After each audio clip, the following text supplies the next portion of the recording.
Sneakers and Cleats, the podcast. All right, welcome back to the Sneakers and Cleats podcast. It's Thursday, June 6th. This is episode 107. I think I've set a record for the amount of papers I have in front of me, which is impressive. Chuck McKittick, Matt Roy here. Chuck, how are you today? It's great to be with you on episode 107. 107, and just as we start, remember to download, rate, review, subscribe to the Sneakers and Cleats podcast on YouTube and on any podcast app. Today is D-Day as well. I want to get this in early. Today is the 80th anniversary of the invasion of Normandy. I did not know that. You didn't? No, I did not. That's the first I've heard of that. Okay, so today educated. is the 80th anniversary of the invasion of Normandy, the biggest amphibious invasion in modern warfare history. So thank you to everybody who had troops there, who had family members there. I think over 10,300 Allied troops died that day. So tip of the hat to all of them, and obviously always in our thoughts and prayers as the military city USA that we are here. So amen. Got a lot to talk about today. I did wake up and something weird happened this morning. So I went to sleep, and I'm weird. I have a glass of milk before I go to bed every day, and I had it in a Broncos cup. My wife was very nice, and she brought me a cup of coffee this morning, and I had that in a Broncos mug. And so on my nightstand, I had two Broncos drinking vessels. And I was like, and it just made me realize, like, man, I want football season to be here so bad already. See, and I'm at the point in my life where I enjoy this time of year. I like OTAs and minicamp. I like to see how the baby is made, so to speak, right? I mean, so I like this time of year. It is, I know. This is the best time of year. I think I enjoy this part and training camp more than I enjoy the actual games at this point. Certain websites in Texas where you see babies being made are banned in Texas, so yes. we're not going to.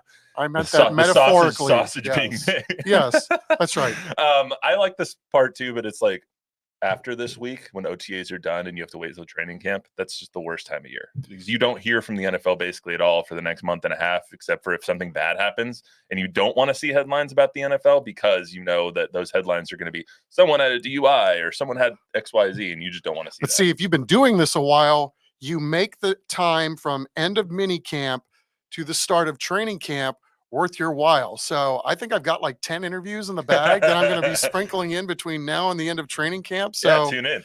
There will always be football, Matthew. There will always be football. You sound like Roger Goodell. So we got a lot going on today. So Chuck was up at minicamps this week. We're going to get into it with him about his main takeaways. Going to have him empty the proverbial notebook. We're going to pick up the NBA draft in 3 weeks.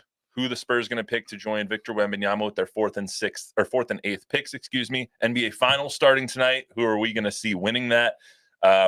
Dallas and Boston going to start their series up in Boston. And then we're also going to talk about Caitlin Clark. So there was obviously a big controversy this past weekend on Saturday. Caitlin Clark has set the WNBA on fire. A lot of veterans in the league not liking it too much. So we'll talk about that controversy that literally everybody in the sports media landscape has an opinion on right now. So we'll play a couple of people who are more educated in that, Michael Wilbon, Gino Auriemma as well. So we'll talk about that a little bit as well. Meantime, number game, we start with 107. Obviously, I just mentioned I'm a big Bronco fan, so you know who I think of. I think of John Elway every single time, twice on Sunday, whenever I think of number 7. Number 7 is only one thing for me. It's John Elway. Okay, but you got some good ones on the list. For me, right up off the top, Mickey Mantle, of course, and then Michael Vick. I don't know why. When I think of 7 instantly, if I'm being honest, I don't know why Michael Vick would pop into my mind probably even before Mickey Mantle at this point. Really? Maybe just because I saw Michael Vick play. I never saw Mickey Mantle play that I remember. I mean, Mickey Mantle, there's a lot of good ones. John Elway, Cristiano Ronaldo is number 7 as well. And I think when you think of great number 7s, there's 3 of them. There's Cristiano Ronaldo, there's John Elway, there's Mickey Mantle. Well, first of all, you said Ronaldo's first name, which was obviously that's news to me as well. The fact that he wore number 7, also news to me. Really? Yes. He's won 7 everywhere he's been. Manchester United, Juventus, who was he with forever? Real Madrid. Thank you. He's been with them forever. He's arguably the best player of all time. I mean, Pele. But I don't even remember what number Pele wore. Do you? Was it 10? Pele, what number would Pele wear? Don't ask Luis. No, I'm just kidding. I'm looking for anybody to ask because I don't know. I actually don't remember what the number Pele wore. 10 sounds right. I see Luis looking it up over there. Yeah, don't hold me to it. Okay, let's move along. Well, I'm curious now. What is it? 10? Okay. Is it? Oh, okay. It is 10. Wow. Look at you. So him, Messi, but you think of 7, you think, Ronaldo. I think John Elway, just because John Elway is arguably the most talented quarterback to ever come into the league. I mean, I think he was the picture perfect prototype for a quarterback, and you saw him play more than I did. I did. But that's kind of his claim to fame is he was the number 1 pick. He was the very clear-cut number 1 pick in the 83 draft with 5 other quarterbacks alongside of him. Dan Marino obviously being in that draft as well. Jim Kelly in that draft, Todd Blackledge.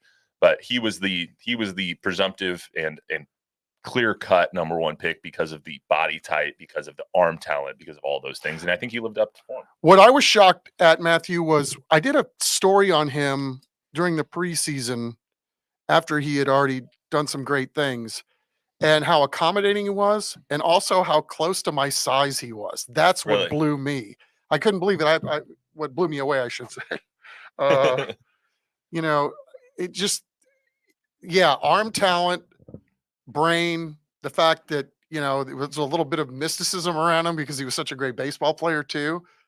But yeah, and then rightfully, for the guy that was tagged for his whole career, could never win the big one, and then won a couple of big ones late. Yeah, I've told the story before. I met John Owen when I was like 3 or 4 years old, and the nicest guy ever. And the thing is, apparently the reputation is that he's not the nicest guy ever to a lot of his fans and stuff. But to me that day, he was a hero. To me, he's always going to be the Bronco that I think of besides like Champ Bailey and stuff like that. So John Elway, I'll always hat tip to him. In 2007, the Colts beat the Bears as 7-point favorites. I always think of that as a non-Colts play. I always think of the Devin Hester opening kickoff taken back. I know exactly where I was when I saw that game too. 29-17, Peyton Manning, the MVP. Prince was the halftime show of that one, which was also impressive. Yeah, oh yeah. That was a great show. Oh yeah. 2007, the Patriots also went 18-0. Obviously, they lost the Super Bowl in 2008, technically, but that was the 2007 18-0 Patriots going for 19-0, David Tyree catch, all that stuff. Yep, I was at that one. Were you? Yep. Oh, nice. It's a good one to be at. Basketball. I just got the update. Cowboys canceled their on-field work today. We'll get to that in a little bit. Basketball, the Spurs swept the Cavs. I think of that as the easiest of the Spurs finals wins. Like, that Cavs team had no business being in the finals. You could make the argument that Spurs team had no business being in the finals too. Is that so? Yeah, absolutely. Things worked out. I believe Dallas, who was the 1 seed, got knocked out, I think, in the first round. Yeah, wasn't that the year that they got knocked out by the Baron Davis? Yes, I think so. My memory is fleeting. But that was the year after they lost to the Heat in the finals, and then they came back as the 1 seed, lost in the first round. But I think once that happened, it was like, okay, here we go again. I just remember having to cancel another vacation. That was one of those, you could plan all you wanted. You could think, well, the Spurs aren't going to do it this year. Or like even late in the year, you go, well, they're not going to get past Dallas. Then Dallas loses in the first round. Instantly, everybody starts canceling their vacations because here we go again. I mean, I think next time that happens, we'll be happy that you have to cancel. Yes, vacations. I think so too. Especially, again, we've been spoiled. So if it happens again, it literally would be like lightning striking twice. Yeah, that would be that. So that was their 4th championship in 8 years. Like I said, I think that was the easiest one just because you had the Zildrunas, Ilgauskas, LeBron James, Boobie Gibson, Cavs, and you're like, who the hell are these people? And so that Cavs. LeBron basically willed that Cavs team to go to the finals. Yeah, and Tony Parker basically willed that team too. Tony was the best player on the Spurs that year during that playoff run. And then I believe it was August 7th in baseball, Barry Bonds passed Hank Aaron as the all-time home run king, 756th home run, August 7th of 2007. I don't want to devolve into too far into this conversation, but do you think, when you think home run king, do you think Barry Bonds or do you think Hank Aaron? I think of Barry Bonds. Because of the number? Yeah, just because of the number. Because it's not that I don't think of Hank too, because my whole life until Barry Bonds, it was Hank. So, it's different eras, and obviously you can spitball and hypothesize or even probably have some intel as to what was happening with Barry Bonds at the time. but at the end of the day, you still got to go do it. And I can assure you, whatever Barry Bonds has been accused of doing, and even if he did it, I can assure you he was not the only one doing it at the time. The crappy thing with Barry, and that I always think about, is like he didn't need it. Like maybe he needed it to be the home run king, Yeah. but he was already a Hall of Famer before anything got Right. injected into his arm. And I've said this before too, and I'll wrap this up quickly. It's if we're basing, whether a guy gets into the Hall of Fame, whether or not a player has been vetted or not for something they may or may not have done, then it's not fair to Bonds and Clemens and some of these other guys, when I can also assure you there are other guys who did similar things that are already in the Hall of Fame. Absolutely. And then the World Series that year, the Red Sox swept the Rockies. Very easy sweep for them. That was not a competitive series whatsoever. I think that was a lot of runs scored. That was the Josh Beckett Red Sox team. The Josh juice Beckett. Ball era too. Yeah, exactly. They killed the Rockies. Yeah, good old Josh getting another ring out of that too, and well earned. Absolutely. Let's get to the NBA. So a couple of mock drafts coming out this past week. ESPN's mock draft has the Spurs taking Stephon Castle, the UConn product, at number 4, and Tidjane Saloon. I'm not going to be able to pronounce that name until draft day. I'm sorry. It's the French power forward at number 8. CBS has them taking Nikola Topic at 4, and then the Providence guard Devin Carter at 8. There's a lot you're going to see. I feel like people who don't pay attention to the draft that much, especially this year, usually there's like a number 1 pick and maybe a top 3, and then a bunch of people maybe you hadn't heard of, or maybe like different selections. This year, every mock draft you see is going to be different. They're going to have a different player at 1, 2, 3, 4. Maybe Alex Sarr is going to be number 1 now, but you're going to see different players in the top 10. This is a perfect example of that. There are 2 picks, 4 different players. Who do the Spurs like? That's a great freaking question, because they're never going to tell us, and we're not going to find out until that night. They can like Reed Shepherd. They could like Rob Dillingham. They could like Stephon Castle. They could like Klingon. They can like any of these guys, and we're never going to find out until the pick is suggested. Yeah, I think, at least for me personally, things have changed over time, and the last 5 or 6 years at least, the NBA treats this kind of information if you talk to scouts, or, if you used to be able to talk to scouts or front office people off to the side, it kind of give you the lay of the land of what things were looking like. But the NBA now treats this as proprietary information, and only their business partners, their broadcast partners, are going to be or have access to this type of information. You can still talk to baseball scouts, baseball front office people behind the scenes about where they think things are going to go in a draft. Same thing with the NFL. You can still talk to agents. You can still talk to scouts, and there's a little more of a feel. So based on what I just said, like, I don't have any problem going into an NFL draft saying where I think, a certain guy's going to go, especially locally, if I've talked to some people, because these people know, and they know because they're talking with other people too. And so you're formulating your opinion based on opinions of people that are going to be pulling the levers on these things. I personally don't have any contact right now with anybody that's looking at this draft, so I wouldn't even feel comfortable spitballing with who's going to go where and who's going to do what, or any of that stuff. Well, and there's such varying opinions on these guys too. I mean, one team loves Reed Shepherd, one team hates Reed Shepherd. One team loves Bronny James, one team hates Bronny James. You're never going to get a consensus with this draft. So I feel better about looking at this draft like, okay, what are the needs of the team? And so with the Spurs, they have 2 very clear needs that I think we have seen all year. They need somebody who can pass the ball to Victor, and they need someone who can catch a ball on the outside from Victor and shoot it and actually make the shot. And they need some dogs. Like, you need more dogs, right? You need guys that are just JYDs, junkyard dogs, like Mario Ellie, guys that are happy for the opportunity, happy to show that they can not only play, but they're going to go out and defend somebody super hard, night in and night out, give maximum effort. That's what this team needs more of too. I do feel comfortable also saying people that I personally want on this team. I want Reed Shepherd on this team. He can shoot the lights out, he can play good defense, and he can facilitate. There's 3 things that this team needs. Those are 3 things that he does really well. Stephon Castle, another guy, he's a UConn guy, didn't get as much run as he probably would have on a worse team. But obviously, UConn was the best team in the country all year long. Danny Hurley, possibly now going to the Lakers as well.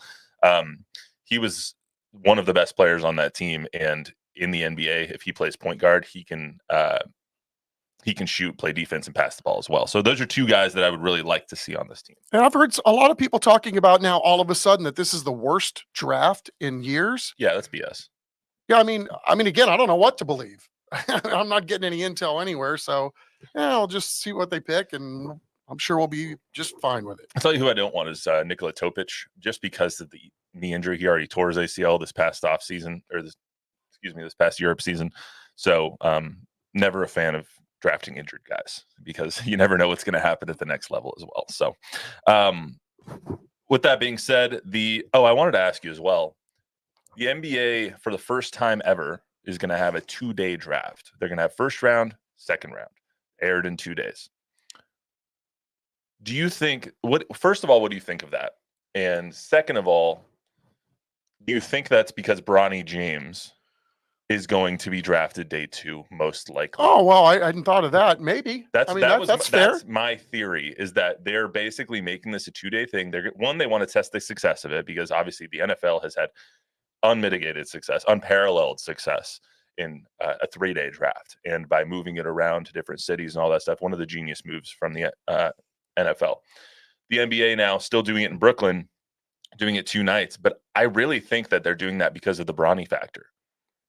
If you're spitballing, I could be down with that. I think that's obviously it's my opinion, so I think it's smart, but but I think that makes a lot of sense. Like, there's only a certain few teams that are interested in Bronny James, or that Bronny is even interested in going to. I think he only accepted invitations from 2 teams out of 10. And it's like, why else would they do it besides trying to test if it's good? I mean, if it works, if you're going to get viewership, ESPN would be stupid not to air it on that second day.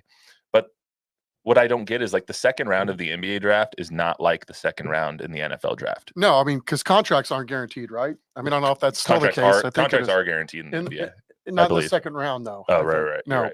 So, at least unless they've changed it, and again, maybe they have. I really haven't paying that much attention to it, but I think maybe too, it could be a chance to celebrate first round guys a little more than they do, because once they get going, it's pretty rapid fire. But again, I think if you're an NBA fan and you have a team that has a pretty high draft pick, you're probably going to tune in. And then if this is one of those sports that maybe you're a fan of the team, but you'll be perfectly fine at looking at X, later in the night to see who got what. But I can see a reason for stretching it out, especially this time of year where there's really not a lot on TV anyway, sports related. I get that for sure. And that'll be after the Stanley Cup. That'll be after the NBA Finals. Yeah. Like, there's not a lot on TV, so I could see them grasping at viewership late in June. Let's talk about the NBA Finals real quick. So NBA Finals starting tonight. Celtics, Mavs. The Mavs have probably, I would say this is a stretch, they have 2 of the best 3 players in the series, I think.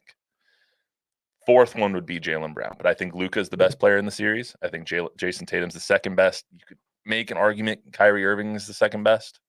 You could make a very strong argument that the Mavs have the 2 best players on the either roster, but then you could make another argument that the Celtics have the next 6. How do you see the series, and how do you see the matchups and all that stuff? I don't know. I said at the beginning of all the playoffs, ABD, anybody but Dallas. Normally my default is, like, if it's a Texas team, right? Oh, you're pulling for the Texas team. But there's just something about the logo that, and all those bitter rivalries with the Spurs through the years, through the decades. Anybody but Dallas, of course they're in the finals. So you may as well run to Vegas right now and bet on the Mavericks. But it looks like a lot of people have. Yeah. The hot streak that they're on in terms of who they've had to beat to get here, where they've come seeding wise to get here. The fact that, I don't know, you could say no, everything's setting up for Boston. It's just, I don't like the fact that I said at the beginning of all this, anybody but Dallas, and here they are in the finals. So. Well, here's the thing for me. It's like, I think if Dallas loses a close series, let's say it's 4-2 and the Celtics win, I think it's still a successful season for Dallas. If the Celtics don't win the finals, it's a failure of a season for the Celtics, just because they've had the easiest path to get there. Everybody in the East got hurt. Donovan Mitchell got hurt. Jimmy Butler got hurt. Tyrese Halliburton got hurt. Even though Kristaps went down, it's not like you lost Jason Tatum. It's like every single thing has broken their way. Yes, they have been a dominant team throughout the entire regular season. They've been dominant throughout the postseason, albeit with the injuries to their opponents. I think if they don't win a championship with this team in this layout against this team, it's a failure of a season, and I have no problem with saying that, and I'll say it to the end. Yeah, we talked about this, I think, a few weeks ago, and I think you're right. From where they've come from, and basically because the hard work was done years ago, building the roster and assembling all that, how they've evolved, I would think that losing at this level is going to feel like a failure, not only for that team but for that fan base too, on a lot of levels. So, do you think? I know you said anybody but Dallas should, and the Celtics have Derek White, who's a former Spurs. Should Spurs fans root for Dallas because, well, I wouldn't. Texas, or should they root for the Celtics? So if I'm a Spurs fan, there's just no way I could put my feelings aside for the rivalry. And it's kind of like, would A&M fans be pulling for Texas in a national championship setting just because it's Texas? I don't think so. And vice versa. I don't think Texas fans would be pulling for A&M. Like, you think Texas fans are going to be pulling for A&M if they get to the College World Series? I don't think so. So that's where I'm going. I'm allowing my hate to take precedence here. I'm rooting for, and I have no reason to hate these guys. Right? How can you not like Kyrie? How can you not like Luka? Some of these guys? Yeah, Luka. The rest of these guys on the roster. I mean, there's no reason for me to hate them other than the logo. I did a monologue, but that's enough. A couple of weeks ago on Bryson DeChambeau and how he's reinvented his image. I think Kyrie Irving's reinvention of his own image has been like bordering on heroic, the way he's done it. Like during COVID, he was at his all-time low. He wasn't getting a vaccine. He wasn't doing all these things. He was, and yeah, that's right. Not to say anything about vaccines, right? But how he was treated through all of it, and through how he was. People were saying he was riding Kevin Durant's coattails, and the way that he left Boston was bad, and just all those things piled up to where you thought that Kyrie was the problem. To where the point last year when the Mavs traded for Kyrie, everyone was like, "Oh, this isn't going to work," and then it was a disastrous failure in the first season. The way that he's come back this year and treated everything and been had some humility and been humble, I think that his reinvention of his own image has been spectacular, to the point where I think some of this stuff is I think people are actually rooting for Kyrie, which is something that we aren't really accustomed to. Yeah. I do want to get to the Caitlin Clark stuff real quick. If you haven't seen it, the Caitlin Clark debacle controversy, we're playing the video for you right now. This is basically what happened. I'll just lay it out really quickly. Player named Kennedy Carter, who spells it Chenn. So that's odd in and of itself. But she commits a flagrant foul on Caitlin Clark. This happened on Saturday. It's the latest of the hard fouls that have been against the rookie fever player. Now you have everyone, literally everyone in sports, basically coming out with their own hot takes. Before we get to our opinions on this, before we get to our conversation, I want to hear from people who are more educated in this, because I think it's fair, and I think everyone needs to say we aren't experts in this. We aren't experts in women's basketball because, frankly, it hadn't been talked about that much prior to this, and it wasn't in the zeitgeist. It wasn't openly spoken about. It wasn't very popular. So I would like to hear from another couple of people first before we get into our opinions on it. And so Gino Auriemma, one of the best coaches ever in women's basketball and women's college sports, he said yesterday that Clark was being targeted. Let's hear from him real quick on the Dan Patrick show this morning. If you're a college player and you're a great college player, like Caitlin was, the delusional fan base that follows her disrespected the WNBA players by saying she's going to go in that league and tear it apart. There were actually odds on she's third or fourth in betting odds on being MVP of the WNBA. These people are so disrespectful and so unknowledgeable and so stupid that it gives women's basketball a bad name. Okay, so the kid was set up for failure right from the beginning. So if you're a WNBA player, and believe me, I've coached the best, and I've pissed them off a lot, and they let me know about it. But they were tremendously disrespected. And none of them are going to say it. But human nature is, okay, this kid's coming into the league. And Diana said it best. This kid's in for a rude awakening. And they all jumped over her, but they didn't read the whole thing that she said. But nobody's printing. Diana Taurasi was right. This kid's on the wrong team. She's got the wrong skill set to handle the physicality of that league. And she's a rookie. And if you're a WNBA player, if you're any kind of player, you're going to say, I'm going to make a statement. Targeted by society, targeted by her looks, targeted by her reputation, targeted by the disrespect that they've shown to the WNBA. There's a huge target on this kid's back.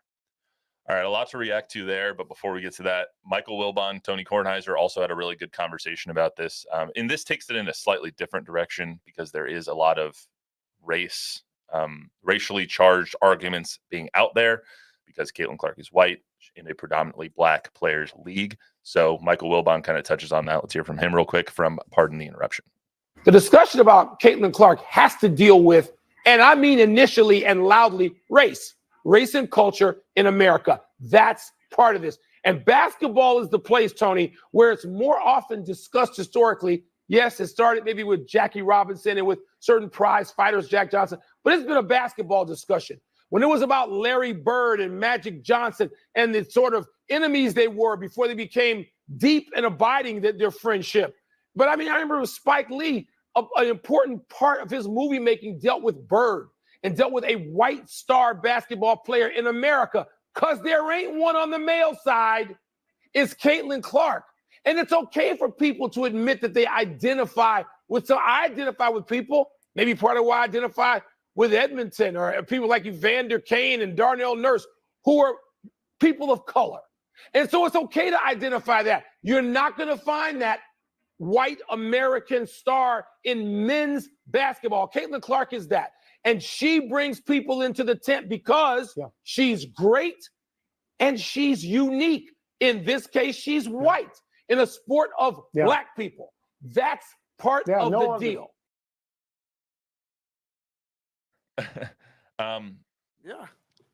Here's where I'm at. And I don't want to I say this knowing that I am a straight white male in America. Yeah, you don't have to tell anybody. I mean, like we right can on camera. I mean, that's and I just want to say it first because sometimes things get misconstrued. So I'm just going to be as clear as I possibly can. I don't think I am in a position as a white male in America to say that this is a race thing because I have no idea. I don't either. It could be. It totally could be. Wilbon could be correct. Stephen A could be correct. Monica McNutt could be correct. The people who are out there saying that it is racially charged because it's a white superstar. Pat McAfee went on and said white bleep the other day. She is a superstar in the WNBA, or she is a superstar in college that is not a superstar right now in the WNBA. She's only a superstar in name only right now in the WNBA because, frankly, she hasn't been very good so far in the WNBA. And she just happens to be white. So I'm going to leave the race part out of it. I think what needs to be said is there is no problem with being physical in a game.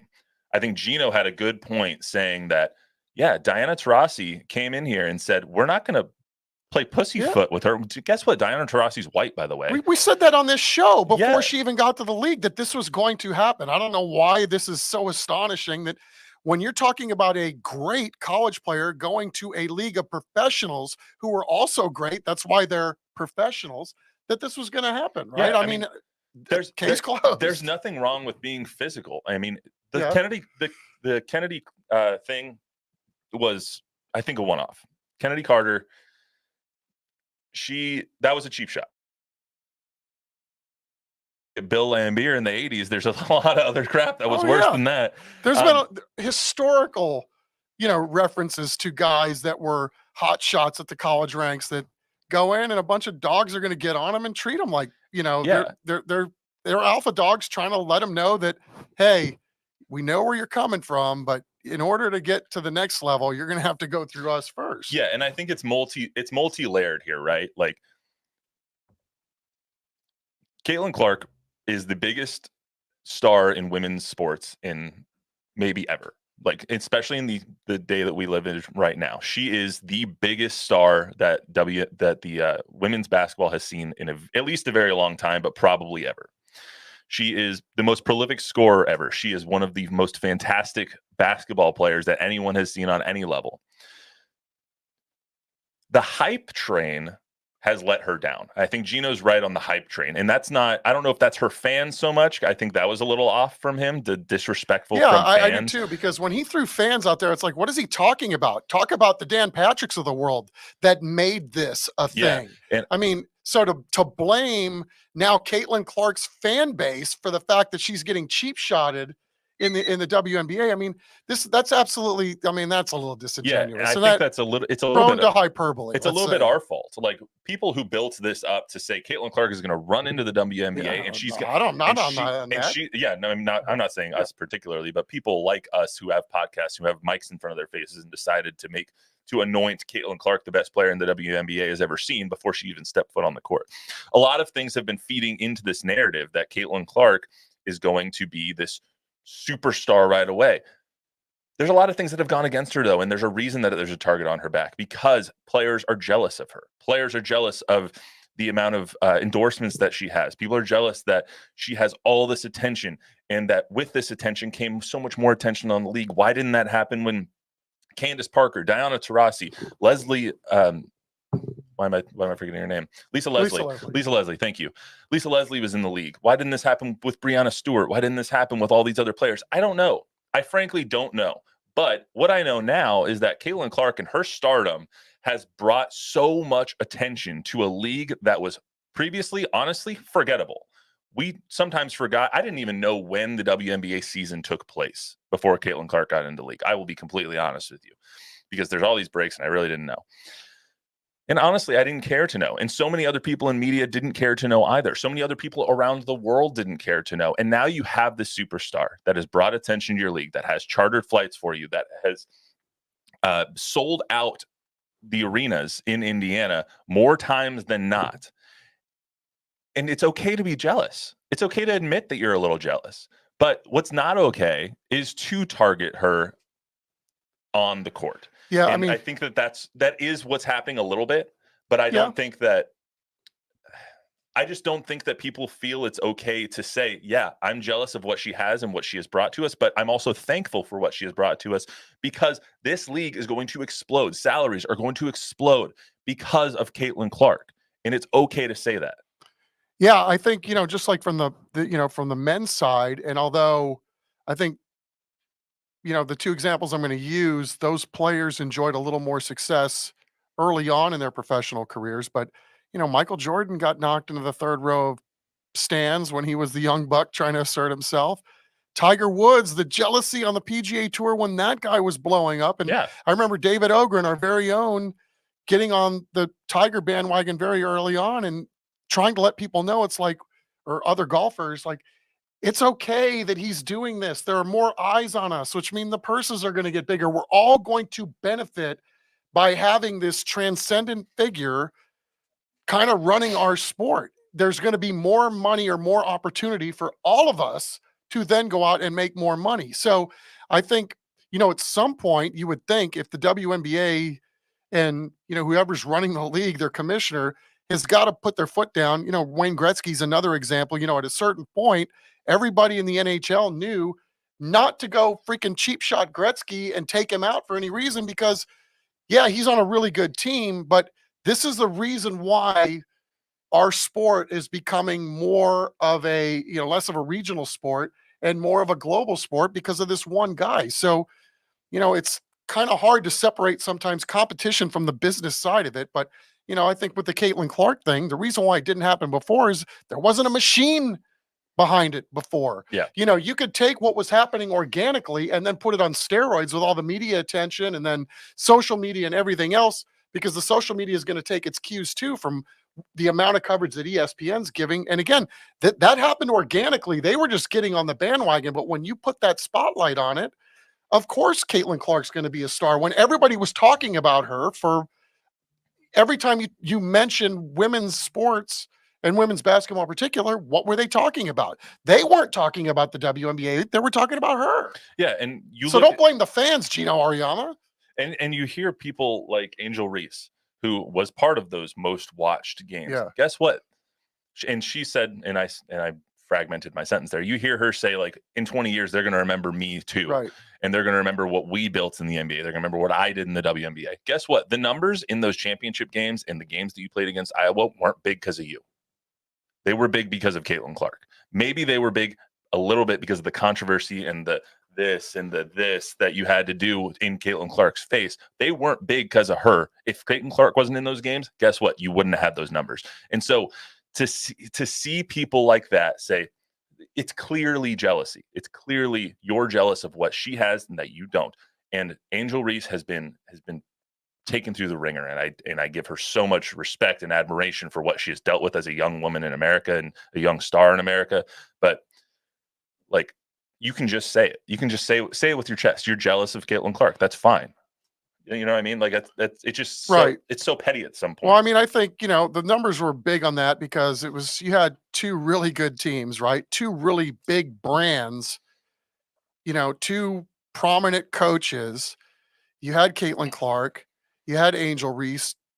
I mean, there were a lot of reasons why people watched that game. It wasn't just because of Caitlin Clark. Otherwise, all of Caitlin's games would have been. A lot of them numbers. Were. No, I know, but not to that degree. My main point is, like, Caitlin Clark is doing so much better for the NBA, the WNBA, absolutely, than any drawbacks. And so players, and I haven't spoken to a single WNBA player, but if WNBA players, I'm just judging them off of their actions, are jealous of her, think about the good that she's brought to the league. And I would say the same thing back in the 2000s about Tiger, because he, of course, got media treatment. He still gets the media treatment, even though he's not great now. He still gets that. He's still a machine. And if the numbers weren't what they were, she wouldn't get this attention. If the Indiana Fever average attendance at home wasn't 4,000 more than the next one and 13,000 people more than the bottom of the league, they wouldn't be talking about this. But guess what? Her jersey sales are higher than some Cowboys.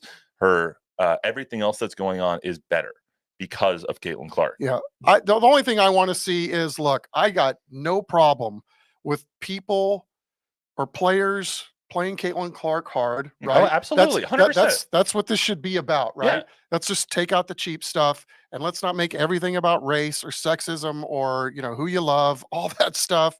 Let's just play basketball and stop making all this more than what it needs to be. 100%. 100%. Real quick, I know we have already gone a little long and we're going to go 2 more minutes because I want to get a little bit of Cowboys in. You were at the Cowboys camp yesterday. You were there this week. I want you to just real quick give us 2-3 minutes, empty the notebook for us. What did you see? Who was there? Who was not there? What did Max say? Give us just a little bit of a synopsis here on that. The sense I get is that Micah Parsons is going to do Micah Parsons, and that's okay because of the time of year that it is. I mean, the mandatory stuff he showed up for, but at the end of the day, some of this is brand building. Some of this is angling with Micah in terms of, trying to have a media presence while he's playing and then after while he's playing too. But man, I could sit there and listen to this guy talk 24/7. I mean, he's thoughtful. He's smart. You may not agree with what he has to say, but he knows what he's saying and why he's doing it. Like, this isn't anything he hasn't thought of.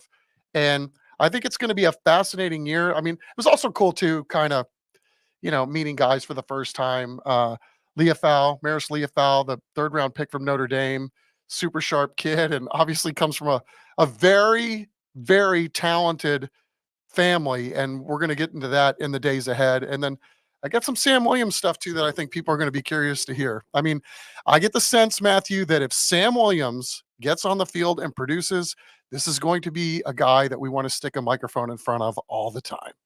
I think it's really funny that you, my mom and my sister are the only ones that call me Matthew. Just, I don't know. I just kind of feel like I just think it's funny. So much older than you. All right. You just feel like Matthew to me. You look like a Matthew. All right, Charles. Especially with the glasses. That's fine too. And I don't know. Even my mom doesn't call me Charles, so that would be a one-off. You the other day I was looking at something on our website, and I saw Charles McGinnick as the byline, and I was just like, since when? That's my pseudonym. So I always find that fascinating too. Whoever set up my page, so I have to go in and physically change it to Chuck. I don't know why it was set up Charles, but it is, and some days I just don't feel like changing it, which is most days. Yeah, we'll talk more about Cowboys on Monday. Obviously, there was a lot of NBA stuff I wanted to get to that I promised you on Monday that promised we would get to on Thursday. So for everyone who is still tuning in, I appreciate it. And that's all we got for you today on the Sneakers and Cleats podcast. We'll get more into the Cowboys on Monday. We'll talk more about the NBA draft with Don back in. Remember to download, rate, review, subscribe, give us a 5-star rating, tell a friend, tell an enemy. We are dividing up these episodes on YouTube now, so where we'll have everything kind of segmented off. So if you only want to hear Caitlin Clark, you can only listen to the Caitlin Clark part. If you want to hear about the NBA draft, you can only listen to that part if you want.